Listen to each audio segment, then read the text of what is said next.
Bom, irmãos, então desejo a todos vocês um sábado muito feliz e abençoado. É um prazer imenso poder participar dessa reunião aí com vocês. Um pouco estranho sem poder vê-los, né? Mas graças ao Senhor que temos aí os recursos tecnológicos que nos permitem, de alguma forma, estarmos unidos, né, no mesmo espírito para estudar a sua palavra e buscar esse crescimento espiritual tão necessário e principalmente levando em consideração tantas correntes de doutrinas e heresias estranhas que têm surgido aí ao longo da história da igreja e principalmente nessa época em que estamos vivendo. Coube a mim a responsabilidade, a incumbência de compartilhar com vocês o tema da Trindade. É um assunto muito vasto e eu acredito que o tempo será curto para abarcarmos tudo o que talvez fosse necessário, mas eu procurei resumir mais ou menos umas 4 palestras em uma única, de 1 hora, a fim de pelo menos transmitir para vocês um contexto geral, um panorama geral sobre o assunto. Para quem não sabe, eu não pretendo aqui compartilhar tão detalhadamente a minha experiência, mas antes de me batizar na Igreja Adventista, em 2015, eu fiz parte de um movimento antitrinitário, um movimento dissidente da Igreja, durante 10 anos. Foi através da família da minha esposa, nós começamos a namorar muito cedo, e então, quando isso eu tinha 15 anos de idade, comecei a me envolver com um movimento daqui da região de Curitiba, de pessoas que negavam a divindade do Espírito Santo, não acreditando que ele fosse Deus, menos também, tampouco que fosse uma pessoa. Além disso, depois de algum tempo, negou-se também a divindade plena do Senhor Jesus, ou seja, nós deixamos de acreditar que Jesus fosse Deus, exatamente conforme o Pai, e também não batizávamos as pessoas em nome do Pai, do Filho e do Espírito Santo. Como eu disse, eu fiquei 10 anos envolvido com esse movimento, pregando contra a Trindade e automaticamente contra a Igreja Adventista do Sétimo Dia, e julgava eu ter se tornado Babilônia, ou pelo menos filha de Babilônia, porque na minha mente aceitar a Trindade era um vinho que pertencia à Igreja Católica Apostólica Romana. Então, em síntese, essa foi a minha trajetória até chegar na Igreja Adventista. O meu processo de conversão é um pouquinho longo também, mas o assunto da Trindade foi determinante para que eu pudesse dar esse passo de me batizar na igreja no ano de 2015. Novembro de 2015. Completou aí há alguns dias 5 anos que minha esposa e eu nos tornamos membros da Igreja Adventista. Então, para a gente começar o assunto, eu gostaria de colocar aqui para vocês, primeiro, algumas argumentações que são usadas por antitrinitários contra a nossa crença adventista da Trindade. Então, eu não vou passar todas elas, tem aí pelo menos umas 10 argumentações, e eu queria colocar aqui 4 que são básicas para vocês entenderem, onde dizem o seguinte: os pioneiros da Igreja Adventista, esse é um dos argumentos mais fortes que são usados, não criam na Trindade e pregavam contra essa doutrina. Segunda argumentação: a Igreja Adventista do Sétimo Dia não concordou com a Trindade, senão após a morte de Ellen White. Então, aqui, nas entrelinhas, é colocado em xeque, inclusive, a própria sinceridade dos líderes da Igreja Adventista do Sétimo Dia, dizendo que houve uma espera para que Ellen White morresse, a fim de que somente então houvesse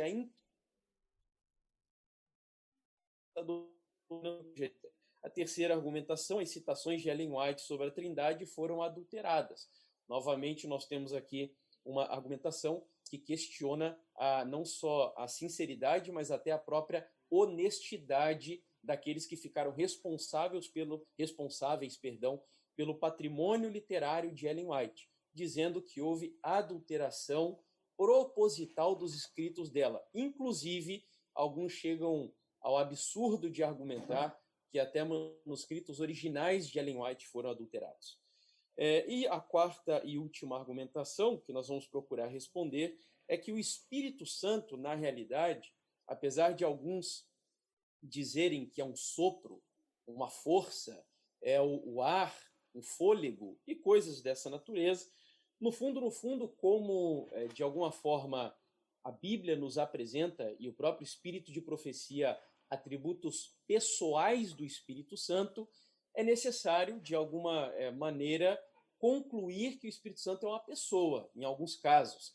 E aí, quando os antitrinitários chegam a essa conclusão, o argumento é de que essa pessoa é o próprio Senhor Jesus, e não uma terceira pessoa, como acreditam os adventistas do sétimo dia. Em síntese, queridos, essas são algumas argumentações que nós vamos procurar responder aqui ao longo do nosso tema. Então, a primeira delas, que nos interessa entender, é se de fato os pioneiros da Igreja Adventista do sétimo dia não acreditavam na Trindade. E, honestamente falando, realmente eles não acreditavam na Trindade. Agora, é importante saber o contexto um pouco histórico do próprio desenvolvimento da Igreja Adventista, onde todos os nossos pioneiros vieram de igrejas protestantes com visões distintas e às vezes até semelhantes sobre esse tema. Nós temos alguns deles que vieram de igrejas batistas, metodistas, como é o caso de Ellen White, episcopal, Conexão Cristã e etc. Então, é fundamental saber qual era a visão trinitária destas igrejas, de onde vieram os pioneiros ou os fundadores da Igreja Adventista do sétimo dia. Tá, mas qual a importância disso? Para sabermos que tipo de trindade ou qual era a visão da trindade que era popular na época dos pioneiros adventistas, ou seja, no século XIX, que os fazia combater essa visão trinitária. Então, esse vai ser o nosso primeiro passo, e a partir de agora eu vou compartilhar aqui a tela com vocês. Deixa só eu me encontrar aqui. Ok? Então, vamos à primeira confissão de fé de Westminster, que é utilizada até hoje pelos presbiterianos, confissão esta que foi redigida no ano de 1647, onde eles definem a Trindade da seguinte maneira: há apenas um Deus vivo e verdadeiro, que é infinito em ser e perfeição, um Espírito puríssimo, sem corpo, partes ou paixões, imutável. Na unidade da divindade, há três pessoas da mesma substância, poder e eternidade: Deus o Pai, Deus o Filho e Deus o Espírito Santo. O Pai não vem de ninguém, não é gerado, nem procede. O Filho é eternamente gerado do Pai. O Espírito Santo procede do Pai e do Filho. Então, essa é uma confissão que nos permite concluir que, pelo menos os presbiterianos, nós vamos ver que a maioria dos protestantes daquela época tinham uma visão de um Deus substancial e informe, ou seja, sem forma, um ser que não era um Deus pessoal. Diz aqui a declaração que era um Deus sem corpo, partes ou paixões. Além disso, eles tinham uma concepção de que havia uma procedência de Deus o Pai, tanto do Filho como do Espírito Santo. Em conclusão, eles entendiam que o Filho teve uma origem literal, tá? Que Jesus, portanto, não era coeterno com o Pai, e que o Espírito Santo também, uma vez que procedia do Pai e do Filho, tampouco era coeterno. Apenas abrindo um parênteses, não é esta a visão trinitária que nós temos hoje na Igreja Adventista do sétimo dia, de tal maneira que eu poderia dizer para vocês, sem medo de errar, os cientistas naquela época, nós hoje também combateríamos essa visão da doutrina da Trindade. Uma outra declaração essa dos batistas, tá? Que vai mais ou menos na mesma linha, e por isso eu não vou ler a declaração por completo, apenas atente ao que está destacado, novamente dizendo que o Deus, na visão dos batistas, era sem corpo, partes ou paixões. E lá no final da citação, também eles entendiam que o Filho é eternamente gerado. E quando você toma ali a palavra gerado, é gerado no sentido literal, que Jesus teve um princípio, um começo, literalmente falando. Os metodistas, por sua vez, que era a igreja de onde veio Ellen White, a mensageira do Senhor, dizem Jefferson, assim. só um minutinho. Repete Oi. aquela frase que você disse. Eu digo sem medo de errar, porque cortou aquilo ali. Eu acho que é importante o que você ia falar. Ah, ok. Da questão Tá, de. sem medo. Tá, estão ouvindo agora bem? Sim, estamos. Ok. Então eu havia dito que, sem medo de estar equivocado, se esta é a visão da Trindade, é popular na época dos pioneiros adventistas, nós hoje, mesmo com a visão que temos sobre a Trindade, a crença que temos, poderíamos nos unir aos pioneiros adventistas daquela época no combate a essa visão da Trindade que eu estou apresentando aqui para vocês, que era a visão popular das igrejas protestantes norte-americanas, certo? Bom, então agora a visão metodista, que era da Igreja da Serva do Senhor, de Ellen White, e que, por sinal, acaba sendo até um contra-argumento aos antitrinitários que diziam que Ellen White não cria na Trindade. É mentira. Uma vez que Ellen White foi batizada na Igreja Metodista, Ellen White acreditava na Trindade, sim. Ocorre que, ao se tornar adventista do sétimo dia, algo aconteceria ao longo dos anos na concepção da serva do Senhor sobre a doutrina da Trindade, que é o que eu vou compartilhar com vocês aqui. Então, a declaração dos metodistas dizia o seguinte: há um só Deus vivo e verdadeiro, eterno, sem corpo e nem partes, como as que vimos anteriormente, de poder, sabedoria e bondade infinitos, criador e conservador de todas as coisas visíveis e invisíveis. E por aí vai. Só até aí é o que nos interessa. Em conclusão, amigos, é importante, então, sabermos que, na época dos pioneiros, lá no século XIX, os protestantes entendiam, e alguns deles até os dias de hoje, que Deus não era um ser pessoal, era uma substância sem forma, sem corpo, sem paixões. Entendendo isso, vejamos uma série de declarações de alguns dos pioneiros, fundadores da Igreja Adventista do Sétimo Dia, quando eles combatiam a doutrina da Trindade. Vamos à primeira delas, que é do marido de Ellen White, o pastor Tiago White, onde ele diz o seguinte: que uma pessoa sejam três pessoas e que três pessoas sejam uma pessoa é uma doutrina que nós podemos proclamar ser contrária à razão e ao senso comum. E eu concordo com ele. E nós, adventistas, se tomamos a nossa confissão de fé, o nisto cremos, o que diz respeito à nossa visão da Trindade, e comparamos com o que Tiago White diz aqui, nós também vamos concordar com ele, que essa visão de que uma pessoa são três pessoas e que três pessoas é uma pessoa, isso é irracional, é ilógico, é incompreensível. E tampouco não é bíblico. Porque nós entendemos que as três pessoas da divindade ou da trindade são três pessoas distintas e não uma única pessoa em três pessoas. Mas era a visão que se tinha lá na época dos pioneiros. Uma próxima declaração de Tiago White: não simpatizamos com os unitarianos que negam a divindade de Cristo, nem com os trinitarianos que sustentam que o Filho é o Pai eterno. Então aqui ele mostra que os trinitarianos da época dele entendiam que o Pai e o Filho eram a mesma pessoa, mais ou menos como os unicistas dos dias de hoje. Para quem não conhece, essa é uma visão, inclusive tem um grupo muito famoso aí do meio unicista, que é o grupo A Voz da Verdade, onde eles acreditam que Pai, Filho e Espírito Santo manifestou de formas diferentes, mas é uma única pessoa. Era mais ou menos o que acontecia aqui na época dos pioneiros. Um outro pioneiro da igreja adventista, que é o Loughborough, dizia assim sobre a Trindade: não está em harmonia com o senso comum falar de três sendo um e de um sendo três. Ou, como alguns expressam isso, chamando a Deus o Deus triuno ou o Deus três em um.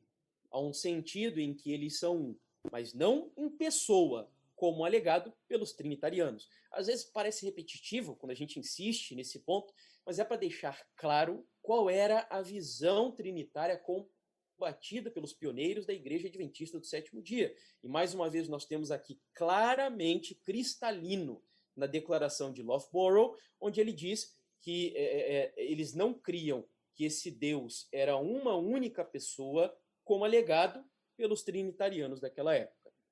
O último pioneiro que eu compartilho com vocês, de grande importância para o desenvolvimento da Igreja Adventista, que é o José Bates, dizia assim: com respeito à Trindade, eu concluí que era uma impossibilidade acreditar que o Senhor Jesus Cristo, o Filho do Pai, também era o Deus Todo-Poderoso, o Pai, um e o mesmo ser.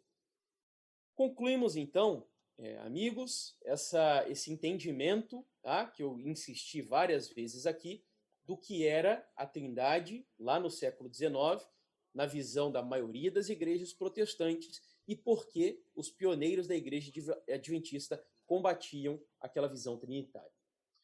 Vamos agora avançar para um próximo passo. Como foi, então, que essa doutrina da Trindade foi sendo desenvolvida ao longo da história da Igreja Adventista? E para isso, eu sou forçado a apresentar a vocês esse desenvolvimento histórico dentro dos escritos de Ellen White. Não que nós, adventistas, dependamos de Ellen White para fundamentar as doutrinas da nossa fé. Eu acho que isso deve estar assim, bem claro para cada um de vocês. Porém, é um fato indiscutível que todas as vezes que os pioneiros da igreja se reuniam para estudar algum assunto, e principalmente quando as reuniões ficavam ali tensas, eles não conseguiam chegar a um entendimento claro sobre os assuntos que estudavam, Deus se manifestava através da sua mensageira, a serva do Senhor, para confirmar se as conclusões estavam corretas ou não. E não foi diferente com o tema da Trindade. Eu vou compartilhar aqui com vocês como essa doutrina foi desenvolvida nos escritos dela, ano tras ano. Não necessariamente seguindo aqui uma ordem sistemática ou paulatina, tá? Mas nós vamos avançando aqui pouco a pouco para vermos como ela foi compreendendo esse assunto. Primeiro, eu preciso compartilhar um conselho que a própria mensageira do Senhor nos deu quando estudássemos as mais de 100 mil páginas escritas por ela. Olha bem a recomendação.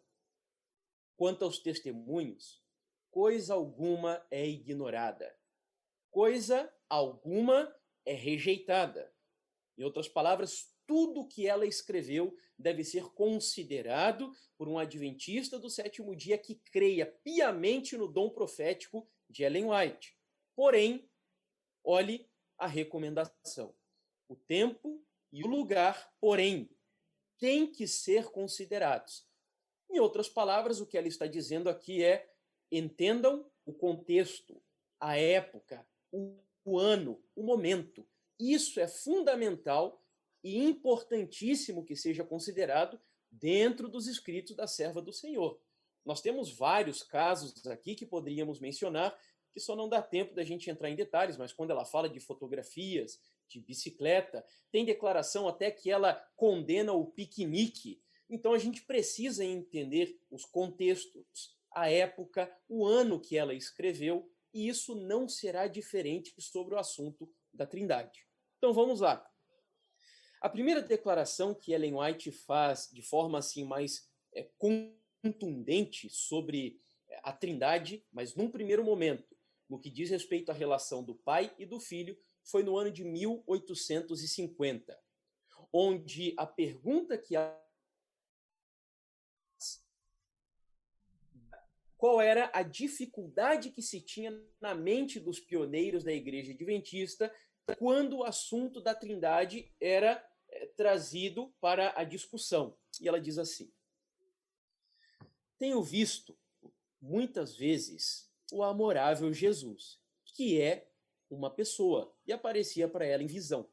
Perguntei-lhe se o seu pai, o pai de Jesus, era uma pessoa e tinha a mesma forma que ele. Disse Jesus: eu sou a expressa imagem da pessoa de meu pai.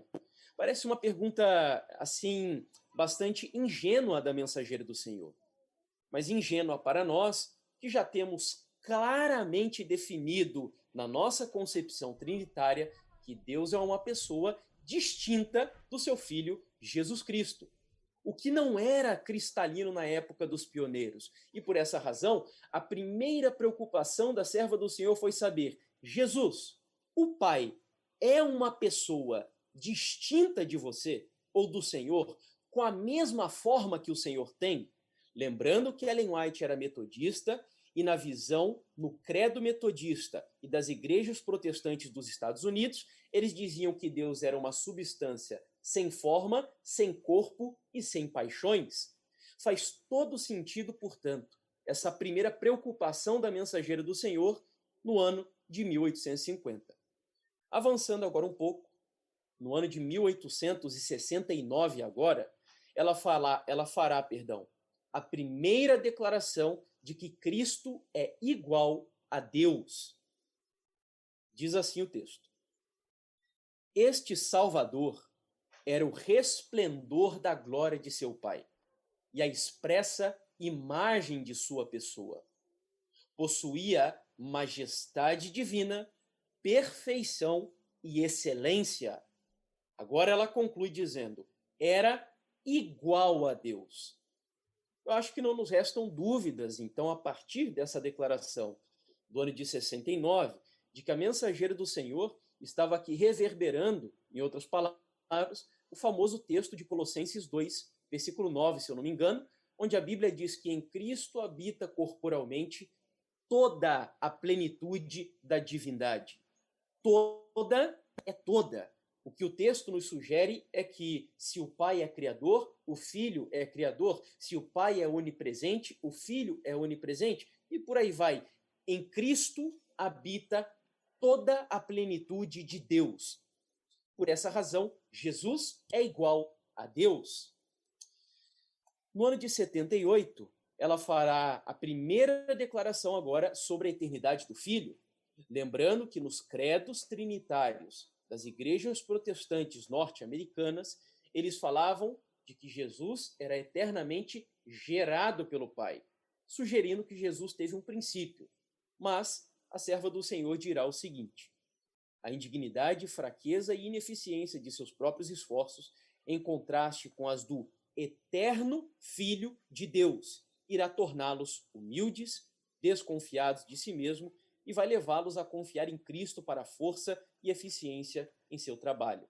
Então aqui ela declara pela primeira vez a eternidade do Filho. Jesus é eterno, assim como o Pai é eterno.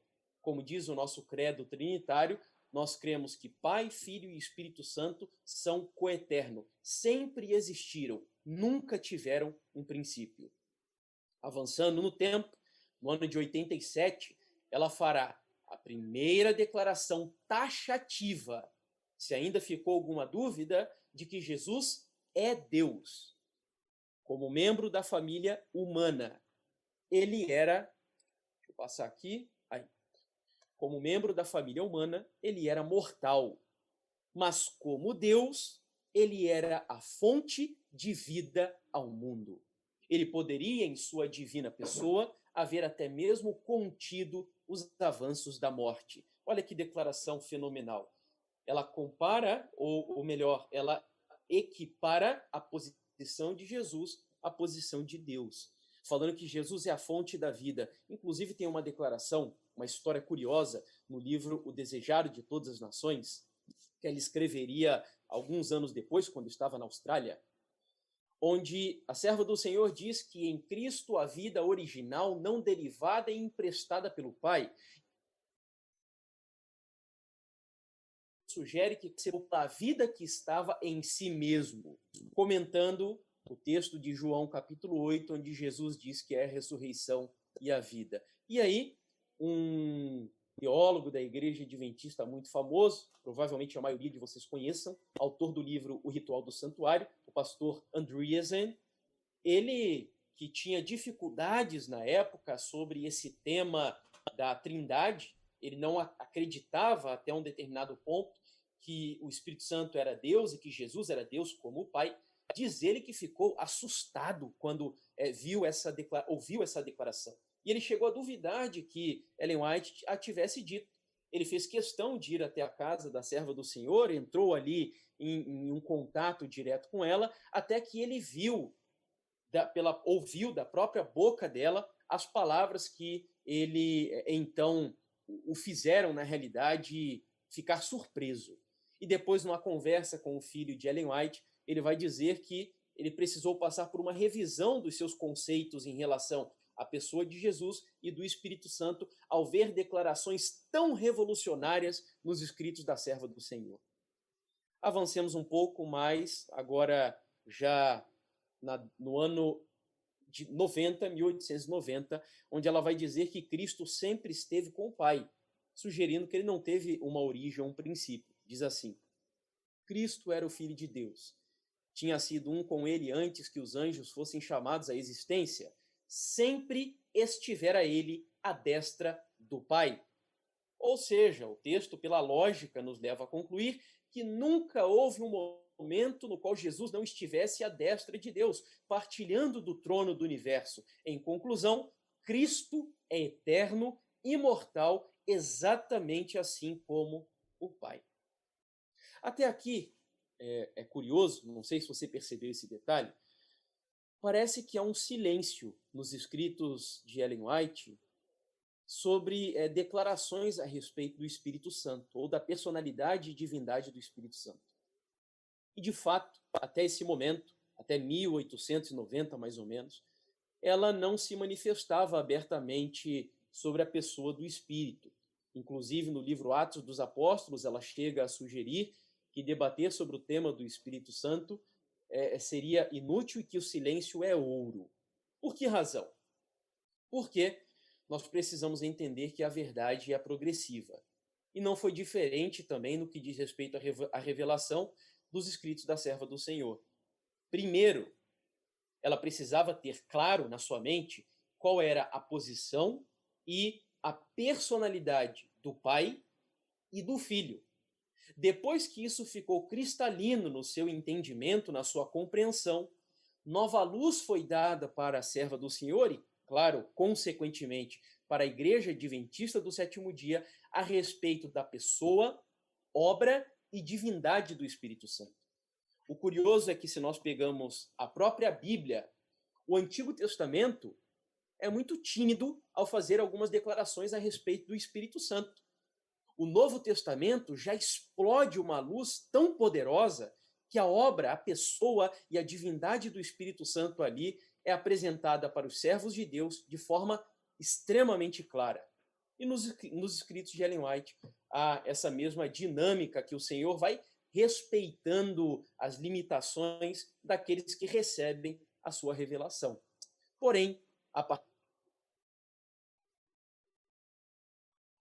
do ano de 90, nos escritos da Mensageira de Deus, várias declarações claras, contundentes, poderosas, extremamente revolucionárias a respeito do Espírito Santo através de Ellen White. Onde a primeira, em 1892, ela já vai afirmar o seguinte, olhem só que texto poderoso. O Espírito Santo origina toda oração genuína. Tenho aprendido, e aqui eu faço um pequeno comentário, um pequeno parênteses, abro um pequeno parênteses, onde a serva do Senhor deixa claro que ela também estava crescendo no aprendizado, e aqui no contexto, de forma especial, da pessoa do Espírito Santo. Então, em primeiro lugar, o Espírito Santo origina toda oração genuína. Tenho aprendido a estar ciente de que em todas as minhas intercessões o Espírito intercede por mim e por todos os santos.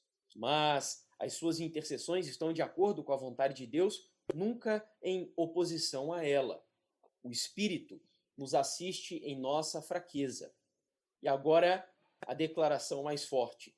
E o Espírito, sendo Deus, conhece a mente de Deus. Por isso, em todas as nossas orações pelos doentes ou por outras necessidades, deve-se acatar a vontade de Deus.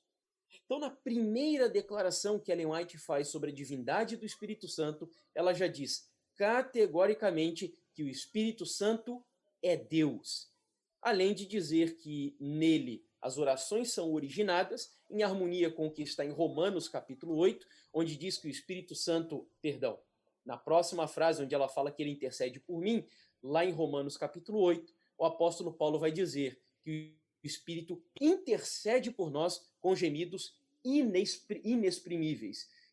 Enquanto Jesus esteve conosco aqui na terra, dizia ele que ele precisava subir para que o Espírito Santo estivesse em nós. É uma obra aí complementar. Jesus no santuário celeste e o Espírito Santo no santuário do nosso corpo aqui na terra. No ano de 93, e a partir de agora eu vou apresentar para vocês aqui algumas imagens da caligrafia da serva do Senhor. Olha só que fenomenal. A mensageira de Deus, aqui você tem o privilégio de ver a própria caligrafia dela. E aí eu simplesmente lamento que na cabeça insana de alguns chega-se ao ponto de imaginar que as adulterações foram ao nível de modificar até os originais escritos pela mensageira de Deus. O que é loucura, né? Aí já não... quando a discussão chega num nível desse, já não vale nem mais a pena você discutir, né? Porque aí parte para um grau de conjectura. Aí quem tem que provar se houve adulteração ou não é aquela pessoa que está acusando a igreja de adulterar os escritos de Ellen White. Mas, para aqueles que acreditam nos fatos, nós temos aí uma imagem, ou algumas imagens que eu vou mostrar para vocês dos manuscritos dela. E em 93, ela vai dizer o seguinte sobre o Espírito Santo. O Espírito Santo é o Consolador, em nome de Cristo. Ele personifica Cristo, contudo, é uma pessoa distinta. Você percebeu que essa frase anula, derruba o argumento de que Jesus e o Espírito Santo são a mesma pessoa? Ou que o Espírito Santo é o próprio Jesus Cristo? Os antitrinitários se agarram numa declaração de Ellen White que aparece no manuscript Release, eu não lembro exatamente qual o volume, onde ela diz sim que o Espírito Santo é o próprio Cristo, Jesus Cristo, destituído de sua personalidade humana. Mas o próprio contexto, basta você tomar a citação e avançar um pouquinho mais, conforme essa que estamos vendo aqui, logo na sequência ela vai explicar de que maneira o Espírito Santo é o próprio Cristo, no sentido de que ele tem o mesmo propósito, o mesmo intento, os mesmos objetivos, o caráter é o mesmo, ou seja, o Espírito Santo é igual a Jesus. E por essa razão, onde está o Espírito Santo, é como se Jesus estivesse ali, de tal maneira que ela diz que o Espírito Santo representa a Cristo, mas é uma personalidade distinta. Da mesma forma, Jesus disse que quem vê a mim, vê ao Pai. Mas isso não significa que o Pai e o Filho são a mesma pessoa. Não, eles são iguais, mas são duas pessoas distintas. Bom, próximo texto, no ano de 96, aí você verá na sequência também uma foto agora não exatamente da caligrafia dela, mas de um texto que foi datilografado, onde ela declara que o Espírito Santo é a terceira pessoa da divindade. Esse texto está no livro Desejar de Todas as Nações, inclusive. O mal tinha se acumulado por séculos e poderia apenas ser limitado e resistido pelo grandioso poder do Espírito Santo. Aqui aí está a imagem, inclusive constando algumas avaliações ali de Ellen White no texto, né, mostrando que ela verificou o texto que foi redigido. Tá? Bom, ano de 1906 agora. Embora Ellen White não usasse a palavra trindade, e de fato ela não usou isso ao longo da sua vida, talvez porque essa palavra, na época dela, estava maculada por uma concepção equivocada do que é Deus ou de quem é Deus, mas ela vai usar aqui a expressão trio celestial, que é basicamente a mesma coisa. Há três pessoas vivas pertencentes ao trio celeste. E em nome destes três grandes poderes, o Pai, o Filho e o Espírito Santo, os que recebem a Cristo por fé viva são batizados. E aí o texto segue. Esse texto, inclusive, me permite fazer aqui uma comparação para entender como há essa unidade de três pessoas ou de três poderes na divindade, onde nós temos apenas um Deus, mas três pessoas ou três poderes, como Ellen White mencionou aqui. Aqui no Brasil, nós praticamos o governo conhecido como república. E a república, que foi uma proposta desenvolvida por Montesquieu, um filósofo iluminista, ela, para ser praticada, deveria ser dividida em três poderes. O executivo, que é o que executa as leis, o legislativo, que são aqueles que criam as leis, e o judiciário, que são os que protegem as leis, os que julgam. Se cada um desses poderes existissem a despeito dos outros, nós não teríamos, embora sejam três poderes distintos e independentes, para formarem uma república ou um governo que nós chamamos de Brasil, eles precisam atuar em conjunto. Da mesma forma, Deus é um único governo, digamos assim.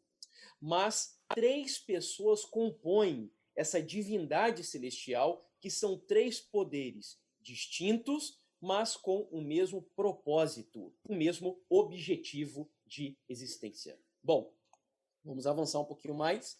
Aí está a foto, essa sim, do manuscrito de Ellen White, onde ela cita exatamente o que nós acabamos de ler.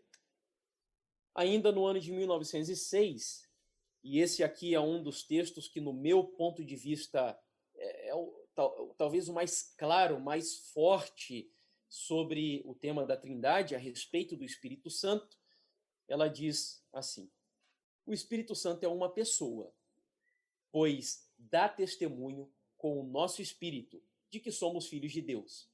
Uma vez dado esse testemunho, traz consigo sua própria evidência. O Espírito Santo tem personalidade. Do contrário, não poderia testificar ao nosso espírito e com o nosso espírito que somos filhos de Deus. Aí ela conclui: deve ser também uma pessoa divina. Do contrário, não poderia perscrutar os segredos que jazem ocultos na mente de Deus. Você notou que aqui ela fez três afirmações importantes sobre o Espírito Santo? Ela vai dizer que o Espírito Santo é uma pessoa, que ele tem uma personalidade própria, ou seja, para ter personalidade, uma pessoa precisa ter razão, paixões e intelecto. Isso é um atributo, ou são atributos pessoais.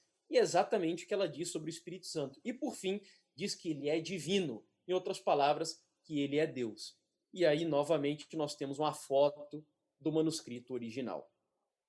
Bom, para a gente fechar essa parte aqui do nosso tema, ela ainda diz, para quem estiver tomando nota e quiser depois verificar com mais calma, que o Espírito Santo é o representante de Cristo.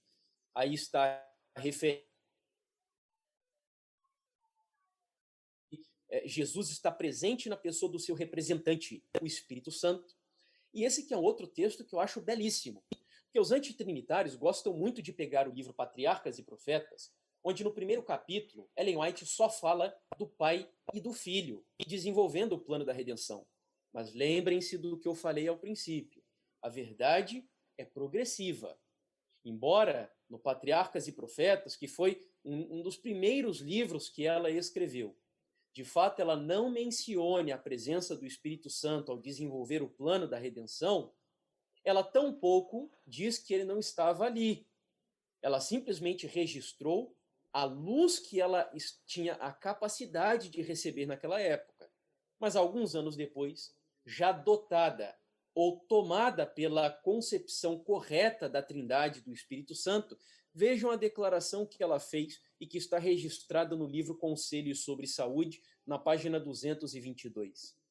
A divindade moveu-se de compaixão pela raça, e o Pai, o Filho e o Espírito Santo deram-se a si mesmos ao estabelecerem o plano da redenção.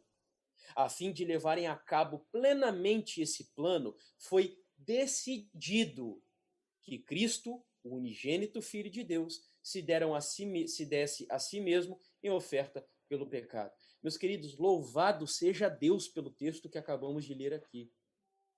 Cada um dessas três pessoas ou personalidades que compõem aquilo que nós chamamos de Deus tem uma função extremamente importante dentro do plano da redenção. Aqueles que negam a divindade e a pessoalidade do Espírito Santo estão, assim, correndo um risco gravíssimo de anular a obra que Jesus Cristo fez na cruz do Calvário. Porque a própria serva do Senhor chega a dizer que só o Espírito Santo é capaz de dar vida no coração de cada um de nós, ou de dar sentido àquilo que Jesus fez há 2000 anos atrás, lá no Gólgota. E aí, a última citação que eu apresento para vocês nos mostra que Pai, Filho e Espírito Santo são poderes infinitos e oniscientes, que são atributos exclusivos de Deus. Ou seja, o Pai, o Filho e o Espírito Santo são eternos, são imortais, são conhecedores de todas as coisas. Em conclusão, são dotados de atributos transcendentais da divindade. E aí eu fecho, aqui eu não sei exatamente quanto tempo eu ainda tenho. Poderia me dizer, eu ouvi a voz do Marlon e do Uriel aí, quanto tempo eu ainda consigo compartilhar com vocês aqui, amigos? 10 minutos. Ok, vai ficar faltando, mas enfim, vamos até onde dá.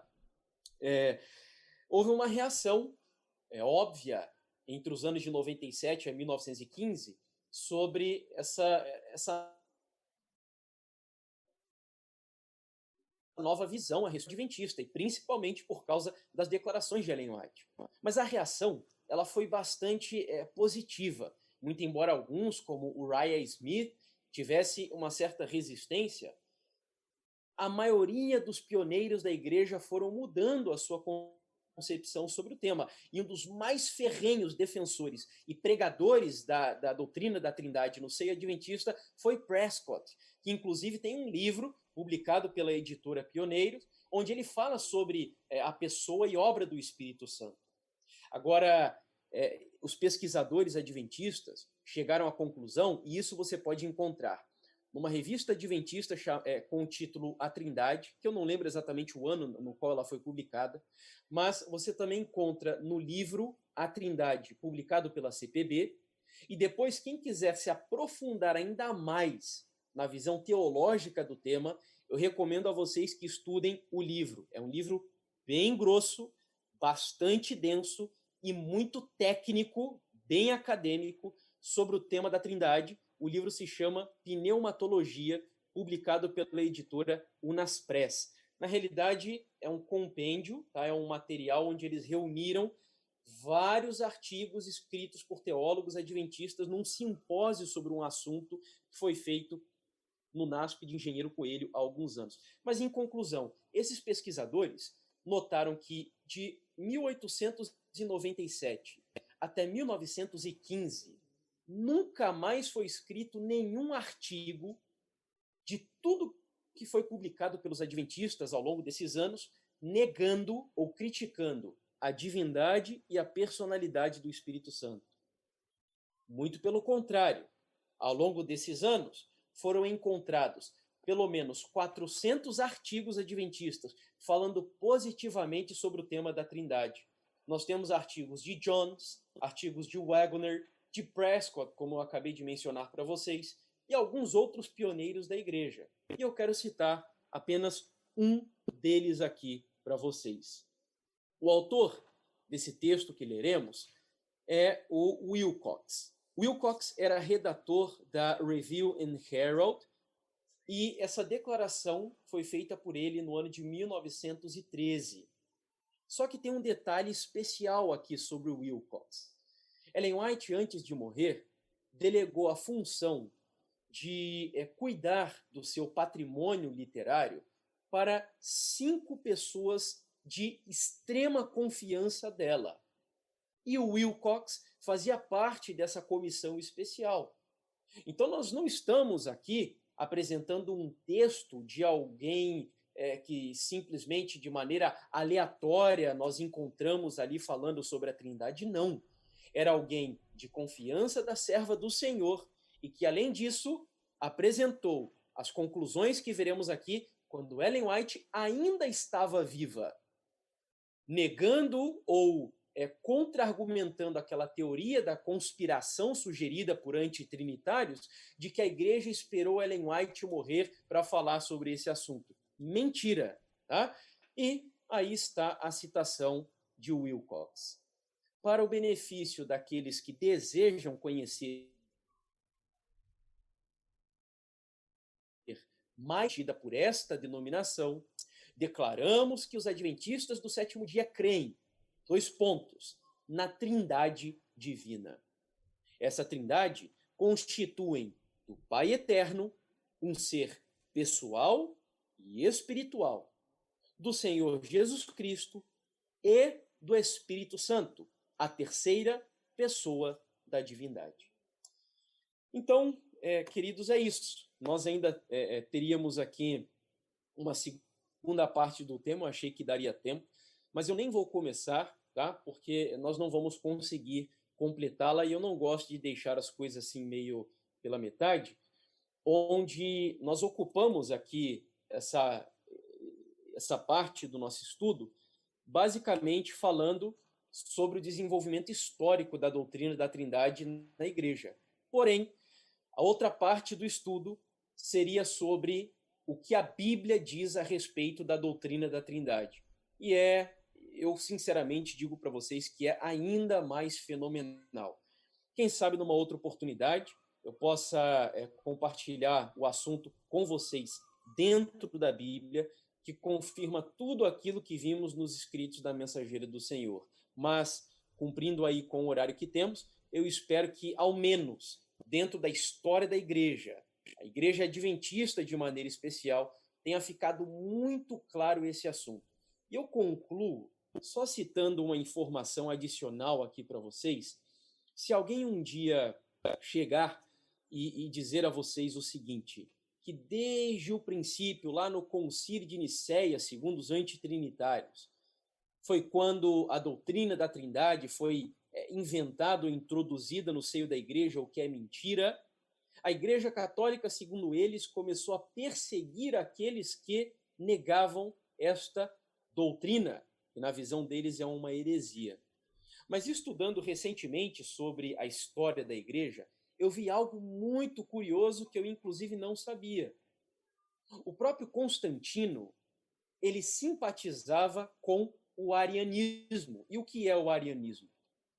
O arianismo foi um movimento criado por Ário, que justamente negava a divindade e a pessoa do Espírito Santo e também a divindade de Jesus Cristo ali no caso. Ou seja, ele cria que Jesus era criado e que o Espírito Santo não era uma pessoa. E esse movimento foi muito forte no 4º século da história da igreja, de tal maneira que a minoria continuava acreditando na doutrina original apostólica e uma grande maioria de pessoas começaram a abraçar o arianismo.